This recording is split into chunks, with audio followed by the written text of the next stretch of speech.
Hello बच्चों, तो आज हम लोग यहाँ पे स्टार्ट करने वाले हैं मॉड्यूल सेक्शन। और मॉड्यूल सेक्शन हम स्टार्ट कर रहे हैं चैप्टर नंबर 1 रियल नंबर्स का। तो सबसे पहले हम लोग यहाँ पे प्रैक्टिस सेक्शन नंबर 1 करेंगे और उसके बाद हम स्टार्ट करेंगे प्रैक्टिस सेक्शन 2। ठीक है, तो हम लोग यहाँ पे 1 बाय 1 इस चैप्टर की मॉड्यूल के प्रैक्टिस सेक्शन के सारे MCQs एक एक करके कवर करने वाले हैं। ठीक है, तो चलो स्टार्ट करते हैं। हमारा फर्स्ट MCQ, ठीक है, देखिए आपको फर्स्ट MCQ के अंदर क्या बोला है। आपको बोला है फर्स्ट MCQ के अंदर द नंबर, एक नंबर दिया है। नंबर की क्या वैल्यू है? तो नंबर की वैल्यू है 173889। तो the number n is a perfect square. ये जो नंबर n है 173889, ये एक परफेक्ट स्क्वायर है। ठीक है, परफेक्ट स्क्वायर है मतलब आप इसका परफेक्ट स्क्वायर रूट भी फाइंड कर सकते हो। तो आगे आपको बोला है the sum of the digits in root n is, मतलब कि इसके स्क्वायर रूट के अंदर जो भी डिजिट्स आएंगे आपको उसका सम फाइंड करना है। ठीक है, तो अभी आपको इस नंबर का स्क्वायर रूट ढूंढना है। तो आप इस नंबर का स्क्वायर रूट कैसे ढूंढ सकते हो? तो फर्स्ट चीज़ जो है जो आप कर सकते हो वो है प्राइम फैक्टराइजेशन मेथड। ठीक है, जैसे कि आपने इस नंबर को लिख दिया 173889 और उसके बाद आपने इसका प्राइम फैक्टराइजेशन मेथड स्टार्ट किया, बट क्योंकि नंबर बड़ा है तो आपको प्राइम फैक्टराइजेशन मेथड आपके लिए टाइम टेकिंग हो जाएगी। ठीक है, तो हम लोग दूसरी जो मेथड है जो आपने लोअर स्टैंडर्ड्स में पढ़ी है, जो है स्क्वायर रूट फाइंड करने के लिए लॉन्ग डिवीजन मेथड, तो हम लोग इस नंबर का स्क्वायर रूट फाइंड करेंगे लॉन्ग डिवीजन मेथड से। ठीक है, तो लॉन्ग डिवीजन मेथड से अगर हमको स्क्वायर रूट फाइंड करना है तो हम क्या करेंगे, पहले हम यहाँ पे नंबर लिख देंगे। ठीक है, कौन सा नंबर है? 173889। ठीक है, अब हमको क्या करना है, हमको पेयर्स बनानी है। अब स्क्वायर रूट है तो हमको दो दो की पेयर बनानी है, क्यूब रूट होता है तो हम तीन तीन की पेयर बनाते हैं। ठीक है, तो हम लोग पेयर बना देंगे, फर्स्ट ये दो, सेकंड ये दो एंड थर्ड ये दो। ठीक है, अब आपको ये चेक करना है कि 17 जो है उससे छोटा स्क्वायर कौन सा होता है? तो 16 होता है। तो आपको लिखना है 4 4s are 16। ठीक है, तो 4 4s are 16 हो गया। ठीक है, अब माइनस करो तो आपको माइनस करने पे क्या मिलेगा बेटा? 1 मिल जाएगा। ठीक है, अब ये जो 4 आपने यहाँ पे लिखा है उसको आपको एज इट इज़ यहाँ पे भी लिख देना है और ऐड कर देना है। 4 + 4 8 हो गया। ठीक है, अब पूरी की पूरी पैर ही नीचे आ जाती है तो 3 अकेला नीचे नहीं आएगा, 38 पूरा ही नीचे आ जाएगा। अब आपको क्या करना है, आपको यहाँ पे भी एक ब्लैंक समझना है और यहाँ पे सेम ब्लैंक समझना है। आपको ये सोचना है कि 8 के बाद कौन सा नंबर आप यहाँ पे पुट करोगे, सेम नंबर आपको यहाँ पे भी पुट करना है और आंसर 138 से छोटा आना चाहिए। फॉर एग्जांपल जब यहाँ पे आप 1 पुट करते हो तो 81 × 1, तो 81 × 1 क्या हो जाएगा? 81 × 1 हो जाएगा 81। ठीक है, तो माइनस कर देंगे। तो जब आप माइनस करोगे तो 8 - 1 7 और 13 - 8 5। ठीक है, अगर आपने यहाँ पे 2 लिया होता तो नंबर थोड़ा बड़ा हो जाता। ठीक है, क्यों? क्योंकि 82 × 2, अगर आप देखो 82 × 2 करते तो क्या हो जाता? 2 × 2 = 4 और 8 × 2 = 16। आपका जो नंबर है 164 वो 138 से बड़ा हो जाता। ठीक है, तो यहाँ पे कितना आया है? 57। अब आपको पूरी की पूरी पैर एज इट इज़ नीचे लेनी है 89 की। ठीक है, तो अब आपका नंबर क्या हो गया?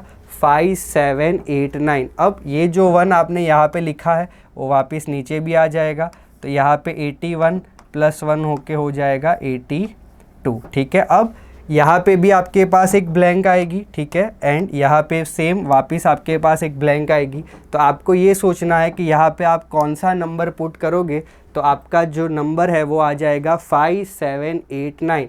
तो क्योंकि पीछे 9 है और यहाँ पे आपको ये सोचना है कि 9 किस किस का स्क्वायर होता है। तो अगर आप 3 का देखो स्क्वायर तो भी 9 होता है और अगर आप 7 का स्क्वायर करते हो तो भी पीछे क्या आ जाता है? 9। तो ये यहाँ या तो यहाँ पे 3 आ सकता है और या तो यहाँ पे 7 आ सकता है, बट अगर आप 3 पुट करोगे तो 823 इंटू 3 आपका नंबर जो है वो छोटा आने वाला है, इसीलिए यहाँ पे 3 नहीं आएगा और 3 की जगह पे आपको यहाँ पे मिल जाएगा 7। तो 827 और यहाँ पे भी 7 करोगे तो 827 इंटू 7 आपको मिलेगा 5789 और आपका रिमाइंडर हो जाएगा 0। ठीक है, तो आपको इस नंबर का 173889 का जो स्क्वायर रूट मिला है वो स्क्वायर रूट है 417। ठीक है, तो हम यहाँ पे लिख देते हैं स्क्वायर रूट ऑफ 173889, ये क्या हो गया 417। अब आपको क्वेश्चन में क्या बोला है, the sum of the digits in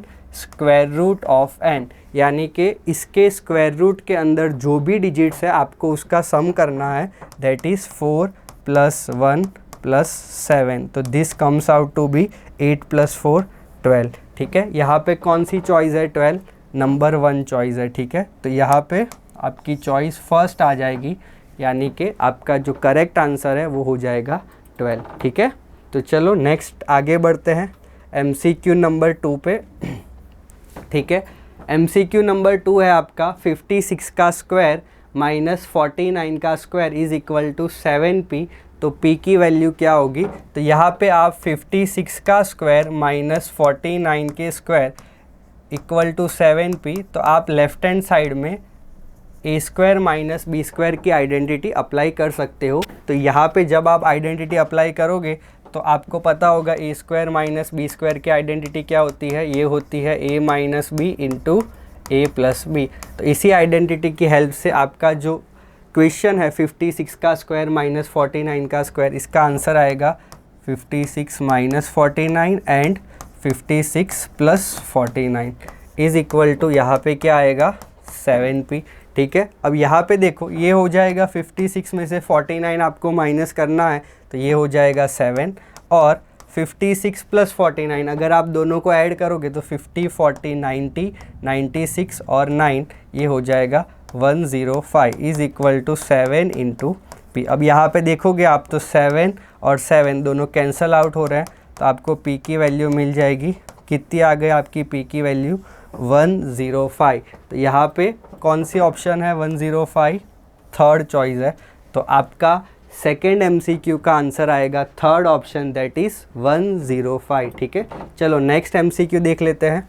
MCQ number 3 आपको बोला है द LCM ऑफ 1/4 एंड 2/5, यानी कि आपको 1/4 का एंड 2/5 का LCM निकालना है। ठीक है, तो ये जो दोनों नंबर्स है 1/4 और 2/5, ये दोनों कैसे नंबर्स है, ये दोनों ही आपके रैशनल नंबर्स है। तो रैशनल नंबर्स का LCM कैसे निकालते हैं, तो रैशनल नंबर का LCM निकालने के लिए जैसे कि 1 और 2 ये दोनों क्या है, ये दोनों न्यूमरेटर है। ठीक है, एंड 4 और 5 ये दोनों क्या है, तो ये दोनों ही आपके डिनोमिनेटर है। ठीक है, तो आपको रैशनल नंबर का LCM निकालने के लिए आपको 1 और 2 न्यूमरेटर का LCM निकालना है और डिनोमिनेटर 4 और 5 इसका क्या निकालना है, HCF निकालना है। तो HCF ऑफ 4 और 5, तो अगर आप देखोगे तो 1 और 2 इसका जो LCM आ जाएगा वो आ जाएगा 2 और 4 और 5 इसमें कुछ भी कॉमन नहीं है, तो इसका HCF आएगा 1। अभी आपको न्यूमरेटर के LCM की जो भी वैल्यू है उसको डिवाइड कर देना है, किससे, डिनोमिनेटर के HCF के वैल्यू से। ठीक है, तो यानी कि LCM of 1 and 2 divided by HCF of 4 and 5, तो यहाँ पे आपका आंसर आ जाएगा 2/1 विच इज़ इक्वल टू 2। तो यहाँ पे जो आपकी चॉइस बन रही है वो है थर्ड चॉइस। ठीक है, तो यहाँ पे आपका आंसर आ जाएगा ऑप्शन 3 दैट इज़ 2। ठीक है, चलो तो बेटा आगे बढ़ते हैं नेक्स्ट MCQ के ऊपर। MCQ नंबर 4, MCQ नंबर 4 के अंदर आपको क्या बोला है, MCQ 4 के अंदर आपको बोला है आपको एक R दिया है और एक T दिया है। ठीक है, दो अलग अलग सेंटेंसेस दिए हैं। फर्स्ट सेंटेंस को इन्होंने नाम दिया है R एंड सेकंड जो सेंटेंस है उसको नाम दिया है टी। ठीक है, आपको ये चेक करके बताना है कि कौन सा ट्रू है एंड सेकंड कौन सा फॉल्स है। ठीक है, आपके पास 4 ऑप्शन है, दैट इज़ पहला ट्रू, दूसरा फॉल्स और दूसरा ट्रू, पहला फॉल्स, ऐसे। ठीक है, तो आपको इसकी करेक्टिविटी चेक करनी है कि ये ट्रू है या तो फॉल्स है। तो जैसे कि फर्स्ट जो सेंटेंस है वो हम रीड करते हैं, every fraction is a rational number. ठीक है, फर्स्ट आपको बोला है कि हर एक फ्रैक्शन जो है वो रैशनल नंबर होता है। ठीक है, अभी कोई भी फ्रैक्शन आप ले लो, जैसे कि अभी फ्रैक्शन क्या होता है, फ्रैक्शन होता है पार्ट ऑफ अ होल। ठीक है, फ्रैक्शन क्या होता है बेटा, पार्ट ऑफ होल। ठीक है, पूरे होल का एक पार्ट। तो पूरे होल का एक पार्ट मतलब कि अगर आप किसी भी चीज़ को होल समझो, उसका एक पार्ट, जैसे कि 1/8, 2/3, ये क्या है, ये सारे के सारे फ्रैक्शंस है। मोस्टली फ्रैक्शंस में जो न्यूमरेटर आता है और जो डिनोमिनेटर आता है दोनों ही क्या होते हैं, आपके होल नंबर्स होते हैं। तो जैसे कि आपको बोला है हर फ्रैक्शन एक रैशनल नंबर है, तो जैसे कि 1/8 एक फ्रैक्शन है, वो भी रैशनल नंबर है। ठीक है, 2/3 वो भी क्या है, फ्रैक्शन है, तो वो फ्रैक्शन है, तो उसके साथ साथ वो क्या है, वो रैशनल नंबर भी है। तो हर फ्रैक्शन रैशनल नंबर होता है। ये सेंटेंस कैसा हो जाएगा, ये सेंटेंस हो जाएगा ट्रू। ठीक है, सेकेंड सेंटेंस को चेक करते हैं, T, every rational number is a fraction. ये बोल रहा है आपको कि हर रैशनल नंबर फ्रैक्शन होता है। अगेन क्या, हर रैशनल नंबर फ्रैक्शन होता है। ठीक है, तो अभी आपको पता होगा कि सारे के सारे इंटीजर्स भी क्या होते हैं, रैशनल नंबर होते हैं। ठीक है, तो जैसे आपने कोई भी इंटीजर ले लिया, जैसे कि -2 ले लिया, -3 ले लिया, अब ये क्या है, ये तो किसी का पार्ट ही नहीं है। ठीक है, होल का कोई पार्ट ये है ही नहीं। ठीक है, तो ये ऐसे रैशनल नंबर्स है कि जो फ्रैक्शन नहीं है। क्यों, क्योंकि ये एक होल का कोई पार्ट नहीं है, ये पूरा ही एक होल है जैसे कि। ठीक है, तो ये किसी के पार्ट नहीं है, तो ये रैशनल नंबर्स तो है बट ये फ्रैक्शन नहीं है। तो ये फॉल्स हो गया कि ये रैशनल नंबर्स है बट ये फ्रैक्शन नहीं है। तो आपका आर जो है वो ट्रू है एंड टी जो है वो कैसा है, फॉल्स है। तो R is true and T is false. तो कौन सी चॉइस राइट हो रही है आपकी, फर्स्ट चॉइस, क्या, R is true and T is false. ठीक है, चलो नेक्स्ट एमसीक्यू की तरफ बढ़ते हैं, एमसीक्यू नंबर 5। ठीक है, क्या बोला है आपको, HCF ऑफ, आपको 1, 2 और 3 अलग अलग नंबर्स दिए हैं, जैसे कि ये फर्स्ट नंबर है। ठीक है, फिर सेकेंड नंबर में आपके लिए अलग कलर से हाईलाइट कर देता हूँ, ये सेकेंड नंबर है। ठीक है, एंड ये थर्ड नंबर है। ठीक है, ये वाला आपको क्या बोला है, आपको बोला है HCF ऑफ। आपको इन तीनों का HCF फाइंड करना है। तो जैसे हमने लेक्चर्स में डिस्कस किया है, व्हाट इज़ HCF, HCF होता है कॉमन फैक्टर का मिनिमम पावर। अगेन क्या होता है बेटा, HCF कॉमन फैक्टर का मिनिमम पावर। तो आपको पहले तो ये देखना है कि तीनों नंबर्स के अंदर कॉमन फैक्टर कौन सा है, एंड अगेन उसके बाद आपको क्या करना है, उस कॉमन फैक्टर का मिनिमम पावर चेक करना है। ठीक है, तो हम एक एक करके तीनों नंबर्स को लिख देते हैं। ठीक है, तो आपके जो नंबर्स है वो है 2 का स्क्वायर इंटू 3 का क्यूब इंटू 5⁵, ये आपका पहला नंबर हो गया।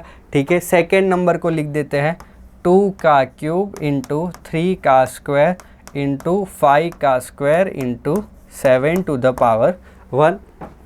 थर्ड नंबर को लिख देते हैं, तो थर्ड नंबर आपका हो जाएगा 2 का पावर 4 इंटू 3 का पावर 4 इंटू 5 का पावर 1 इंटू 7 का पावर 2 इंटू 11 का पावर 1। ठीक है, ये तीनों नंबर्स हो गए। अभी HCF ढूंढना है। ठीक है, तो HCF कैसे मिलता है, कॉमन फैक्टर का मिनिमम पावर। तो यहाँ पे कॉमन फैक्टर्स को ढूंढो। देखो क्या 2 कॉमन फैक्टर है, यस, अंडरलाइन कर देता हूँ, 2 कॉमन फैक्टर है, सभी के अंदर है। चलो क्या 3 कॉमन फैक्टर है, 3 तीन नंबर्स के अंदर है, तो यहाँ पे 3 है। यहाँ पे भी 3 है एंड यहाँ पे भी 3 है। चलो 5 क्या 5 कॉमन फैक्टर है? तो देखो 5 तीनों नंबर्स के अंदर है तो 5 भी क्या है आपका कॉमन फैक्टर है। ठीक है, चलो 7, तो 7 फर्स्ट के अंदर नहीं है, ठीक है, सेकंड के अंदर भी है और थर्ड के अंदर भी है। ठीक है, और 11 वो तो एक के ही है, बाकी 2 नंबर्स के अंदर नहीं है। तो कॉमन फैक्टर क्या हो गया? 2, 3 और 5। तो कॉमन फैक्टर्स लिख देता हूँ 2, 3 और 5। अब आपको क्या करना है? मिनिमम पावर पुट करना है। तो 2 का पावर 2, 3 और 4, सब में से मिनिमम कौन है? 2, 3 और 4 में से?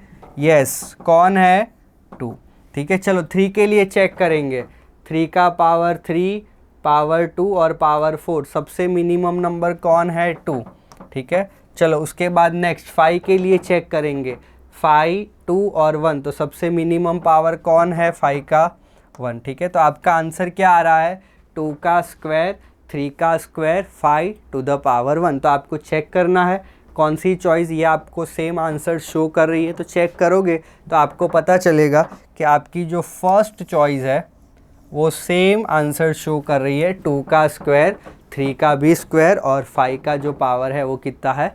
1। ठीक है, तो कौन सा आंसर करेक्ट बन रहा है? Answer 1, 2 square, 3 square into 5। ठीक है, चलो नेक्स्ट एमसीक्यू की तरफ बढ़ते हैं। एमसीक्यू नंबर 6 आपको बोला है if the product of 2 irrational numbers, वापिस पढ़ता हूँ, if the product of 2 irrational numbers, किसके प्रोडक्ट की बात हो रही है बेटा?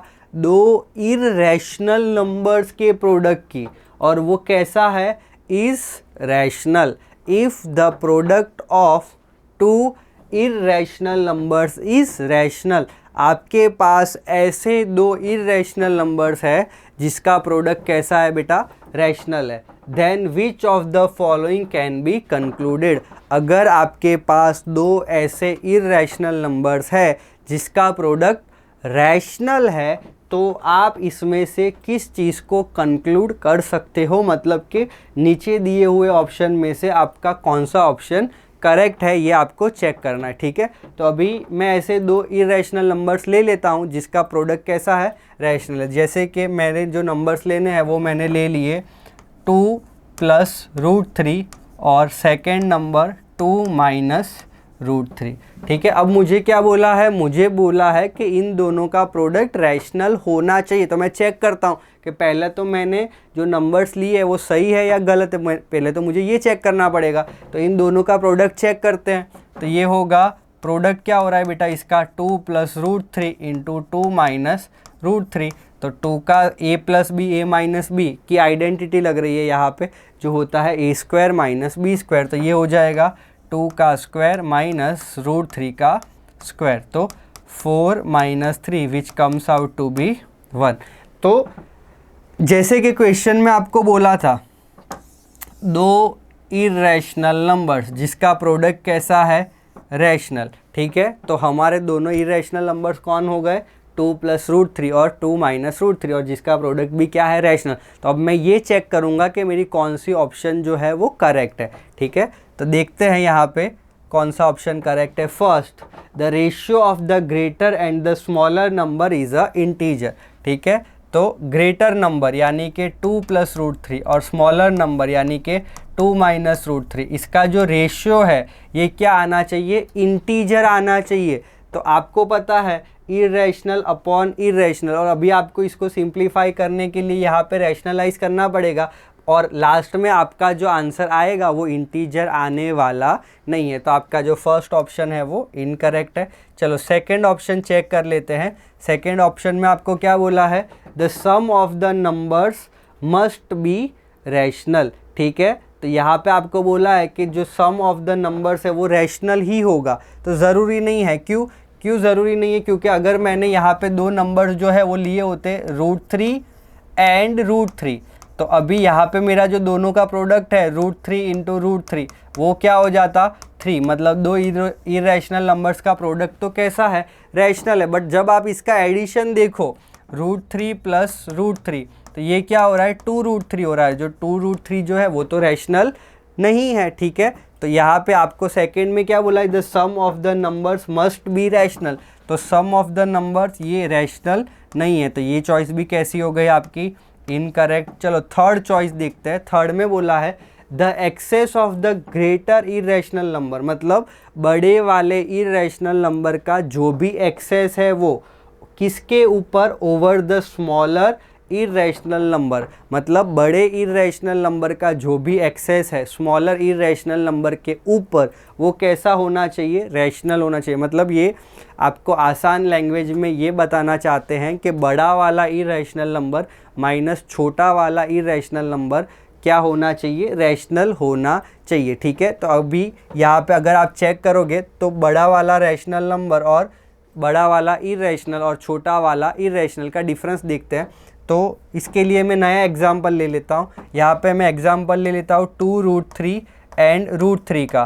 तो अगर आप देखोगे तो इन दोनों का जो प्रोडक्ट है 2√3 इंटू √3, √3 3 2 ज़ा कितना हो रहा है, 6 हो रहा है, ठीक है। तो दोनों का प्रोडक्ट तो कैसा है आपका, रैशनल है। बट अगर आप डिफरेंस देखो, बड़ा वाला इरेशनल 2√3 माइनस छोटा वाला इरेशनल √3, क्या आंसर आ रहा है, √3। अब √3 तो इरेशनल नहीं है, मतलब कि फर्स्ट ऑप्शन भी आपका इनकरेक्ट है, सेकंड ऑप्शन भी आपका इनकरेक्ट है एंड थर्ड ऑप्शन भी आपका इनकरेक्ट है, ठीक है। तो तीन ऑप्शन इनकरेक्ट होने की वजह से आपको आंसर क्या मिल रहा है बेटा, नन ऑफ दिस, ठीक है। आपके चारों के चारों ऑप्शंस इनकरेक्ट है, ठीक है। पहला क्या बोल रहा था, पहला ऐसा बोल रहा था कि बड़ा वाला इरेशनल डिवाइड बाय छोटा वाला इरेशनल नंबर, आपको इंटीजर मिलना चाहिए, जो भी आंसर नहीं था, सेकंड भी आंसर नहीं था और थर्ड भी आंसर नहीं था। ये हमने कैसे चेक किया है, हमने तीनों के लिए अलग अलग एग्जाम्पल्स लिए हैं और उसके बाद हमने इसको चेक किया है, ठीक है।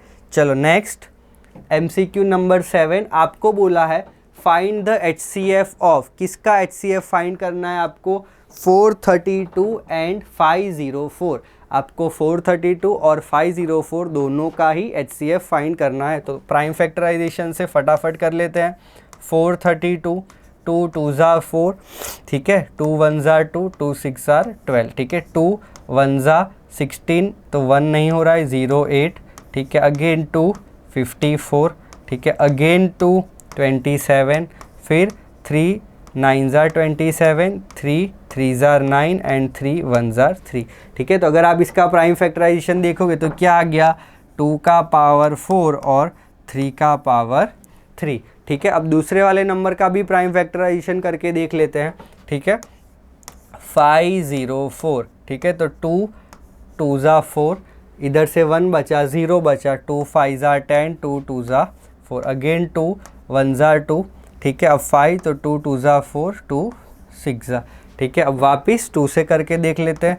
तो 2 6 ज़ा 12, 3 ज़ा, अब 3 से करेंगे तो 3 2 ज़ा 6, 3 1 ज़ा 3, 3 7 ज़ा 21 एंड 7 1 ज़ा 7। तो इसका प्राइम फैक्टराइजेशन क्या आ जाएगा, 2 3 बार है, 3 2 बार है, ठीक है। तो 2 3 बार 2 का पावर 3 इंटू 3 2 बार तो 3 का पावर 2 इंटू 7 एक बार तो 7 का पावर 1, ठीक है। तो अब HCF ढूंढना है बेटा, HCF हाईएस्ट पावर किसका चेक करना है, कॉमन फैक्टर का। कॉमन फैक्टर कौन है, एक तो 2 है और दूसरा 3 है। अब उसका आपको क्या देखना है, लोएस्ट पावर, ठीक है। वापिस कॉमन फैक्टर का लोएस्ट पावर, ठीक है। तो सबसे छोटा कौन है, 4 और 3 में से 3, एंड 3 और 2 में से कौन है छोटा, 2, ठीक है। तो आपको जो HCF मिलेगा वो मिलेगा 2 का पावर 3 और 3 का पावर 2। तो 2 का पावर 3 8, 3 का पावर 2 9, ठीक है। तो 9 8 ज़ा कितना आ रहा है आपका आंसर, 72। तो आपका आंसर बन रहा है 72, ठीक है। वापिस एक बार बता रहा हूँ, कॉमन फैक्टर का लोएस्ट पावर चेक करना है बेटा आपको। सबसे पहले क्या देख लेना, सबसे पहले चेक कर लेना कौन से कॉमन फैक्टर है और उसके बाद चेक कर लेना कौन सा पावर लोएस्ट है, ठीक है। चलो नेक्स्ट MCQ पे जाते हैं। नेक्स्ट MCQ में आपको क्या बोला है बेटा, MCQ नंबर 8 प्रैक्टिस सेक्शन का आपको बोला है the difference between 2 numbers is 2, तो जो दोनों नंबर्स है वो ले लेता हूँ x एंड y, ठीक है। अब इन दोनों नंबर्स के बीच का डिफरेंस कितना बताया है आपको, 2 बताया है, तो x minus Y is equal to 2 हो गया, ठीक है। अब क्या बोला है, अब आपको बोला है देयर प्रोडक्ट, मतलब कि इन दोनों नंबर्स का प्रोडक्ट, यानी कि x इंटू वाई। अब इज़ मतलब के इक्वल टू 84 ग्रेटर, मतलब के प्लस 84, किससे 84 ग्रेटर है, then the square of the smaller number, ठीक है। तो मैंने क्या किया, x माइनस वाई रखा है, तो x मेरा लार्जर नंबर और y मेरा स्मॉलर नंबर, ठीक है। तभी तो बड़ा वाला माइनस छोटा वाला, कितना आंसर आ रहा है 2। अगर x छोटा होता और y बड़ा होता तो क्या होता, ये -2 होता, यानी ग्रेटर नंबर कौन है बेटा, x है, ठीक है। तो greater number x, smaller number y, तो x माइनस वाई 2, ये आपका फर्स्ट जो इक्वेशन है यहाँ से आपको मिल गया। Their product x into Y is, यानी कि इक्वल टू 84 ग्रेटर, यानी कि प्लस 84, किससे 84 ग्रेटर है, तो square of the smaller number, smaller number के स्क्वायर से 84 ग्रेटर है, यानी कि y स्क्वायर प्लस 84, ठीक है। तो आपको क्या बोला है, आपको बोला है then the sum of the numbers, ठीक है, यानी कि इन दोनों नंबर्स का सम, आपको वैल्यू फाइंड करनी है x प्लस वाई की, ठीक है। तो अभी हम लोग क्या करेंगे, यहाँ से x की वैल्यू पुट कर देंगे, माइनस वाई इस साइड आएगा तो प्लस हो जाएगा, x is equal to Y plus 2, ठीक है। हम ये वैल्यू जो है वो नेक्स्ट इक्वेशन के अंदर क्या कर देंगे, सब्सटीट्यूट कर देंगे।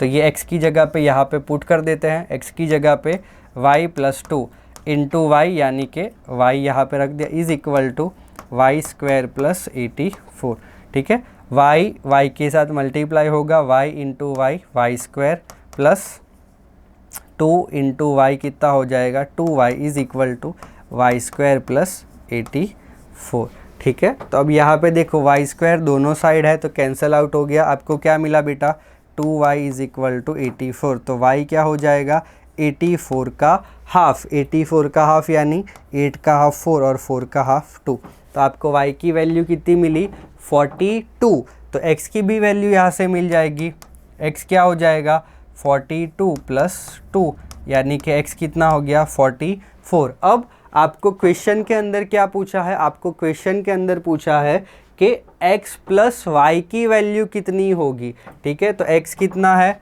44 प्लस y कितना है आपका 42, तो चेक कर लो 44 प्लस 42 कितना हो रहा है, 40 40 80, 4 प्लस 2 6, ठीक है। तो आपको जो दोनों नंबर्स है उन दोनों नंबर्स का एडिशन मिल रहा है 86, ठीक है। तो यहाँ पे हमारा प्रैक्टिस सेक्शन 1 जो है वो फिनिश हो जाता है।